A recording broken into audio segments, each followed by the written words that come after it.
বন্ধুরা, আমি আজকে একটি চিকেনের রেসিপি করছি। এই যে আমি চিকেনটা নিয়ে নিয়েছি। এখানে 1.5 কিলো চিকেন আছে। দেখুন, তার মধ্যে আমি এখন মশলাগুলো দিচ্ছি। এখানে একটা গোটা রসুন আছে, এখানে 2টো পেঁয়াজ কুচানো আছে, এখানে একটু আদা গ্রেট করে নিয়েছি, রসুনটাও আমি থেতো করে দিয়েছি। তার সাথে আমি একটু গুঁড়ো মশলা নিয়েছি, এটা হলুদ গুঁড়ো আছে, লঙ্কার গুঁড়ো আছে, আর এইটা মৌরিটাকে একটু হালকা টেলে নিয়েছি, টেলে গুঁড়ো করেছি। আজকে আমি মৌরি চিকেন করব।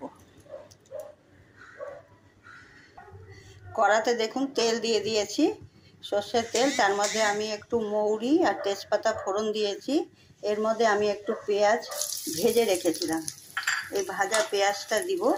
দিয়ে পেঁয়াজটা ভাজা হতে হতে আমি ওই মাংসটাকে মাখাবো, মাখিয়ে তারপরে এই তেলটার মধ্যে ছেড়ে দেব।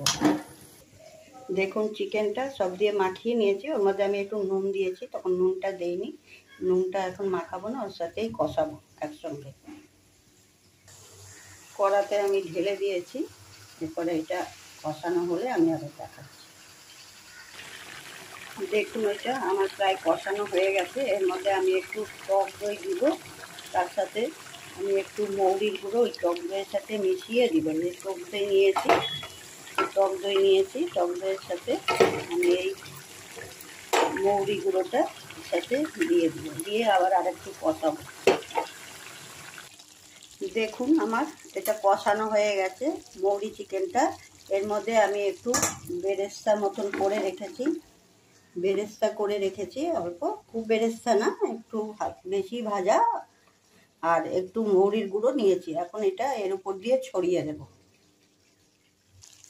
এটা এর উপর দিয়ে আমি বেরেস্তাটা দিব, আর তার উপরে মৌরি গুঁড়োটা দিব আবার। এটা কিন্তু ভাজা মৌরিরই গুঁড়ো, ড্রাই ভেজেছি শুকনো খোলায় করে, তাহলে এই মৌরির ফ্লেভারটা আসবে।